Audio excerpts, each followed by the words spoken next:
1, 2, 3, come on!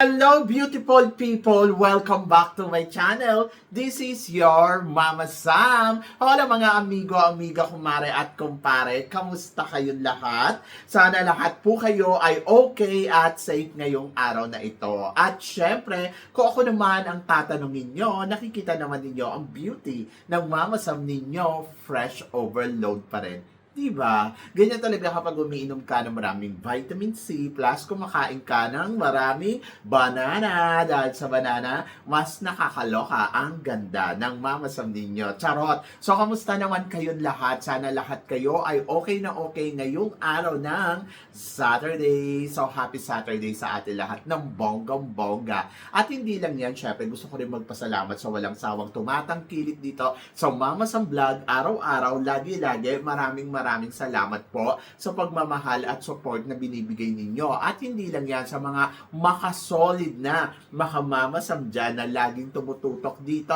Maraming salamat guys sa inyong lahat. Kaya naman ngayong araw na to, marami akong hatid na chika sa inyo na talaga naman, oh my gosh, magtataas ang kilay ninyo ng bonggang-bongga sa mga pag-uusapan natin ngayon. Kaya guys, huwag na nating patagalin ang ating mga chika. At para sa una natin, chika, mga hurado sa MGI All-Stars, kasado na. So ito nga, nakakaloka kasi dalawang taga Miss Universe at reyna ng Miss Universe ang uupong hurado dito sa MGI All-Stars. Ito nga ay si Natalie Glebova at saka syempre nandiyan din si Omar at nandito din si Lupita Jones. Ang mga kontra kay Pati yung mga kinuhang mga hurado ni Papa Nawat. Anong chika mo dito, Mama Sam?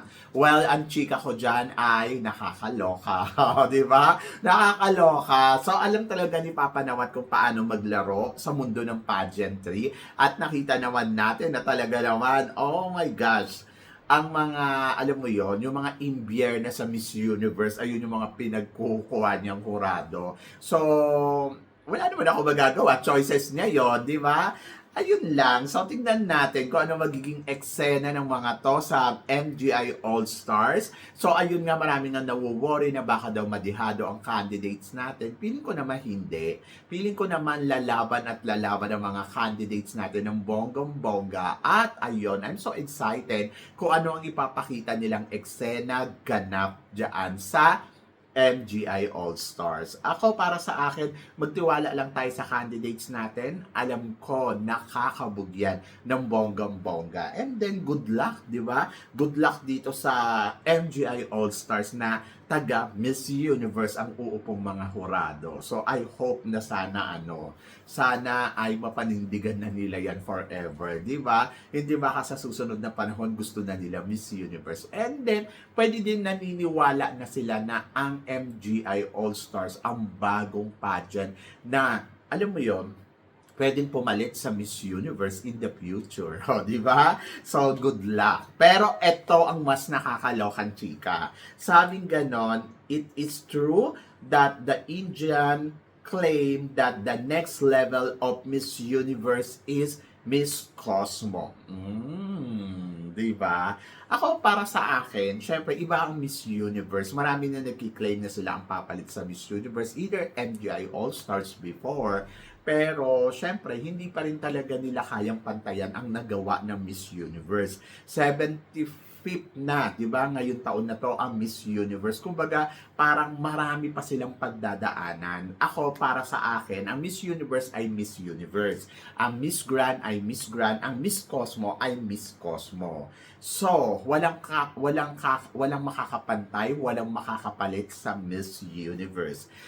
Maaaring may problema tayo sa organization, pero ang tingin ko naman dyan ay, alam mo yun, mahirap pantayan. Mahirap pantayan yung level na meron ang Miss Universe kasi hindi biro yung napundasyon nilang tagal dito sa industriya ng, alam mo yung beauty pageant, at talagang minahal talaga siya ng mga tao at sobrang grabe, ando doon yung consistency niya na parang pag sinabing Miss Universe to, so medyo matatagalan pa bago mawala sa eksena ang Miss Universe. Baka after 10 years or 5 years, ayun. So, kasi matanda na si Miss Universe. Pero, etong mga Miss Grand, Miss Cosmo, ayun, pwede talaga silang mamayagpag. Dahil, pag nawala na si Miss Universe, sila na yung papanoorin ng tao. But nandoon ako, looking forward ako kung ano pa yung mga pwede nilang ipakita sa atin, katulad ng Miss Cosmo, di ba? Kung ano pa yung mga eksena na makikita natin sa kanila in the future. Ikaw ba, naniniwala ka ba na ang Miss Cosmo na talaga ang papalit sa Miss Universe? Ako, para sa akin, parang iba eh. Iba ang tema ng Cosmo eh. Maganda yung pageant nila, pero parang hindi ko maramdaman yung Miss Universe attack. Oho. And then, pasalamat na lang din sila. Nandiyan si Paula Sugar na sinusuportahan sila. Pero to be honest, ako, para sa akin, medyo mahihirapan pa sila. Iba ang kalidad ng Cosmo, iba yung kalidad ng Miss Universe.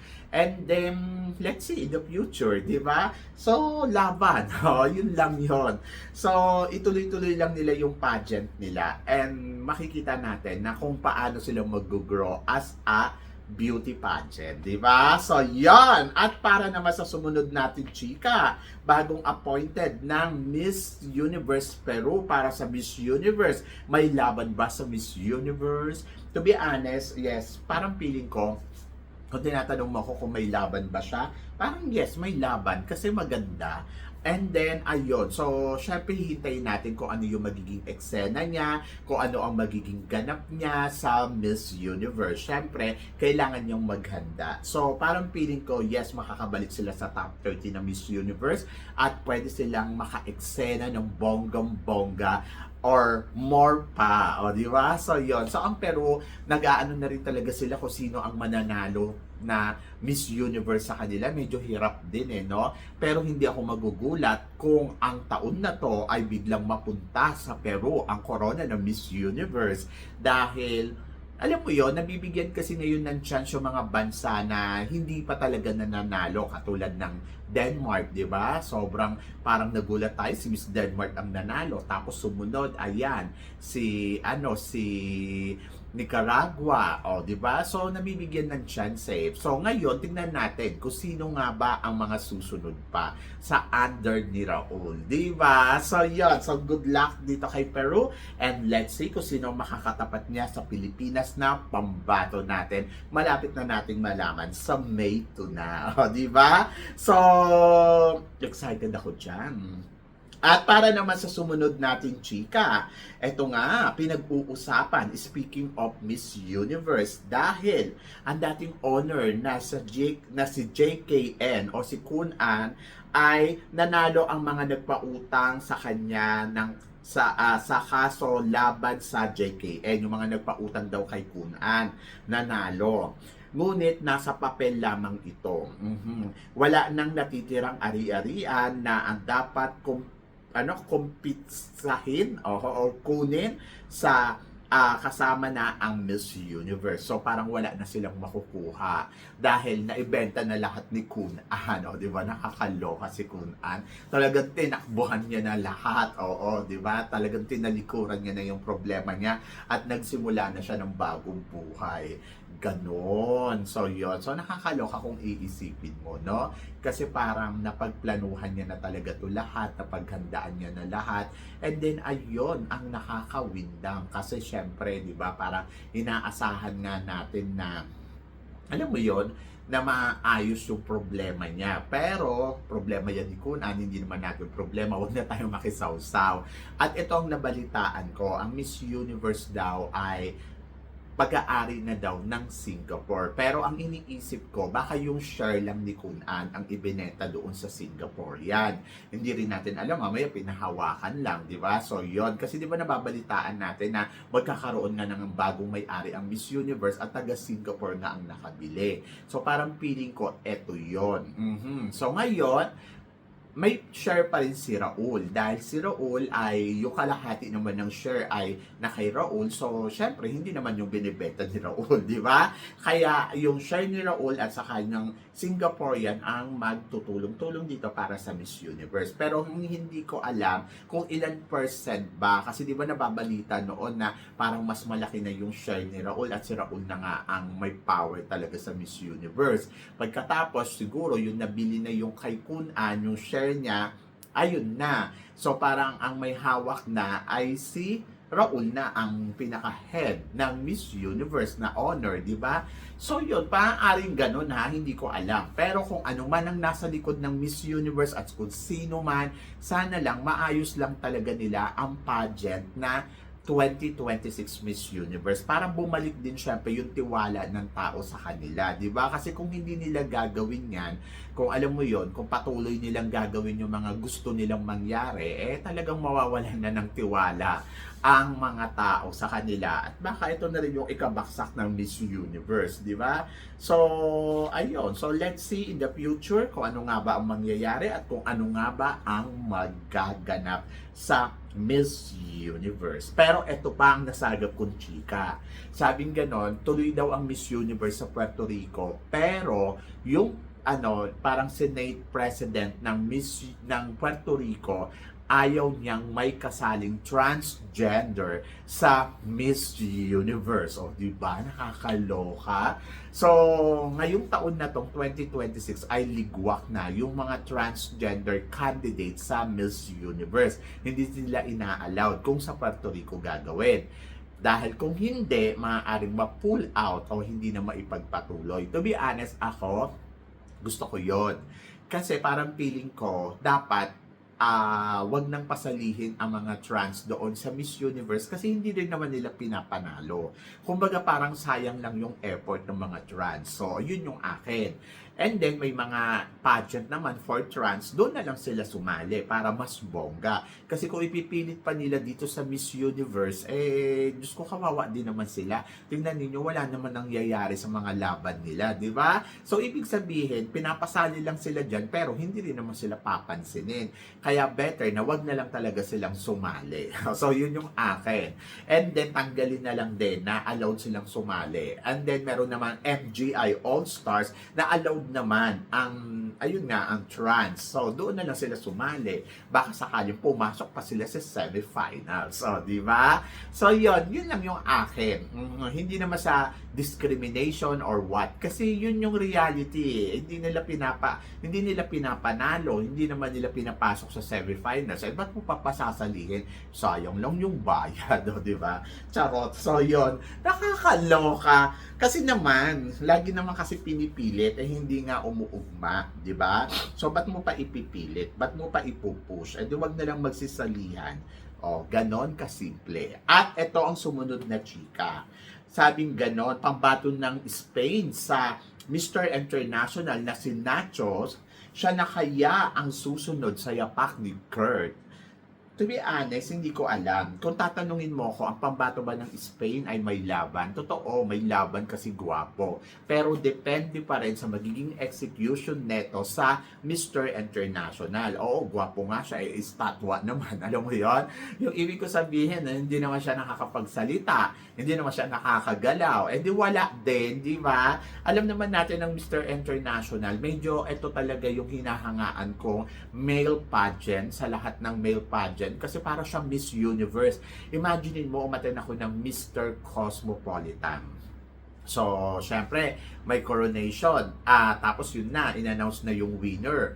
Tapos tapos na yung pageant, dumating yung mga candidates for the Mr. International. Aba, pinagkaguluhan ng todo-todo yung mga candidates doon, more than doon sa winners, di ba? Sa mga runners-up and winners ng Mr. Cosmopolitan. Di naloka ang Mama Sam ninyo. So, isa lang ang ibig sabihin nun, mga dekalidad kasi yung mga candidates talaga ng Mr. International at hindi sila basta-basta. And I totally agree kasi kahit din naman ako na parang yung nakita ko sila, ibang level yung mga lalaki. Talagang mararamdaman mo yung level ng Mr. Cosmopolitan sa level ng mga Mr. International. At grabe ha, ang gugwapo nila. Oho, talagang matatangkad, mga antindig. So yun, so maraming gwapo noong last year.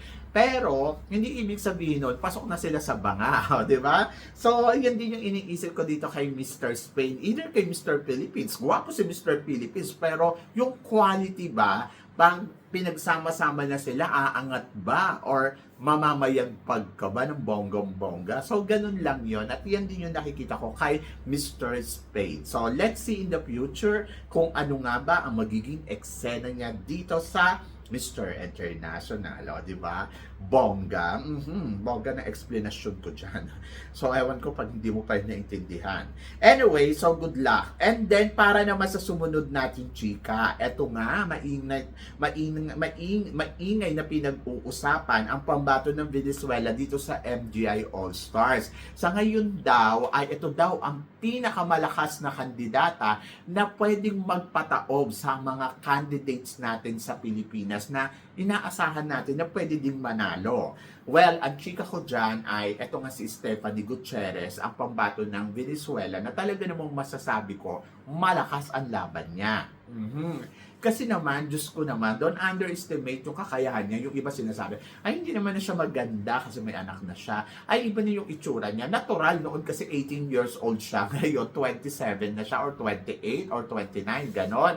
So medyo malayo na yung agwat. Kahit sinong tao naman, di ba? And then, plus, nandoon na ang ano dito kasi, ang advantage dito ni Stephanie, she's a second runner-up sa Miss Universe during that time nila Catriona Gray, di ba? So, yung time nila Catriona Gray, talagang ibang level talaga ang beauty nito ni Stephanie. At talagang masasabi ko, in fairness sa kanya, she's 18 years old lang nung time na yun, pero naging second runner-up siya dito. So, ngayon pa kaya na more matured na siya, more experiences, natural, malakas yung chance niyang manalo dito sa MGI All-Stars. Kasi kung talino din naman ang pag-uusapan, may ibubuga talaga ang talino neto. At kung pasarela din naman ang pag-uusapan, aba, Diyos ko naman, wala naman duda. Isa yan sa mga tinuturing kong malagaling talagang maglakad. At kung sasali nga yan noon sa Miss Grand, ay nako, hindi imposible na manalo yan, di ba? So yun yun, Stephanie Gutierrez. And then, eto nga ang pinag-uusapan Michelle D. May pasabog, sasali daw sa MGI All-Stars. Oh, 'di ba? Hindi ko alam. Hindi pa yan kumpirmado, pero naririnig na natin na baka. Oho. Marami na rin usap-usapan noon, pero alam naman natin si MMD or si Michelle D, so syempre pampaingay, di ba? Na hindi naman talaga niya tinutuloy lumaban. So nagtatry siya or siguro gusto niya rin niya, kaya lang marami siyang kinoconsider. Ganon. Pero hindi ko alam this time kung free ba siya. Kasi di ba sa interview niya kay Kylie, kinoconsider niya ang MGI All-Stars. Pero syempre, marami siyang mga commitments na alam mo yon, very expensive na hindi pwede basta-basta talikuran lang ng ganon. So, ang iniisip ko, etong si Michelle D, pwedeng sumali sa MGI All-Stars kung wala siguro siya masyadong commitments doon sa mga sponsors niya. And kinukonsider niya yung mga sponsors niya. Pero at the same time, kailangan talaga gumawa din ng ingay ni Michelle D after nga nang nangyari yung mga chika-chika noon. So, parang feeling ko, ito na rin yung time na good time for her na mag-join sa mga pageant na katulad ng MGI All-Stars to make noise again sa kanyang pangalan, di ba? So ako parang feeling ko yun yung dapat gawin. And then parang feeling ko kung wala naman siya masyadong ginagawa, go na, join na. And then iniisip ko din sa kabilang banda, bakit? Ganun na ba talaga kaapektado ang nangyayari kay Michelle D? Parang hindi naman. Parang hindi naman siya naapektuhan doon sa mga issue-issue na nakasangkutan niya, di ba? So ang akin, kung gusto niya sumali, maganda yan. Dahil siya ang nakikita ko na pwedeng kumabog dito kay Stephanie Gutierrez. Dahil kung talino ang pag-uusapan, matalino ang Michelle D. At ito ang pwedeng magpabaksak pagdating sa Q&A kay Stephanie Gutierrez kung sasali si Michelle D. Kahit nandiyan si Stephanie Gutierrez, mas magiging malakas pa rin ang laban ni Michelle D kung sakaling magjo-join siya dito sa MGI All-Stars. Kung gugustuhin niya. Pero, syempre, kailangan lang niyang paghandaan ng bonggang-bongga. Ang tanong, sasali nga ba talaga si Michelle D? So, yan yung abangan natin kung magkakaroon ng announcement sa ang pag-join ni Michelle D dito sa MGI All-Stars. Kasi tulad nga ng sinabi ko, alam ko hindi ito basta-basta magjo-join lang, di ba? So, yon. So, yan yung abangan natin very soon, o, di ba? So, yon. So, kayo guys, ano guys ang masasabi ninyo dito sa mga pinag-uusapan natin ngayon? So, please comment below para at least malaman ko naman kung ano naman ang chika mo dito sa mga tinatalakay natin. Siyempre, maraming salamat po sa inyong lahat sa support at pagmamahal na binibigay ninyo syempre dito sa channel ko. At sa mga hindi pa nakaka-follow at nakaka-subscribe, please don't forget to click like and subscribe my channel at i-click nyo na rin po ang notification bell to more updated. Siyempre, sa aking mga chika, sabi ng ganon, always keep smiling and laban lang. So guys, hanggang dito na lang. Hanggang sa muli nating chikahan. See you tomorrow. Thank you guys.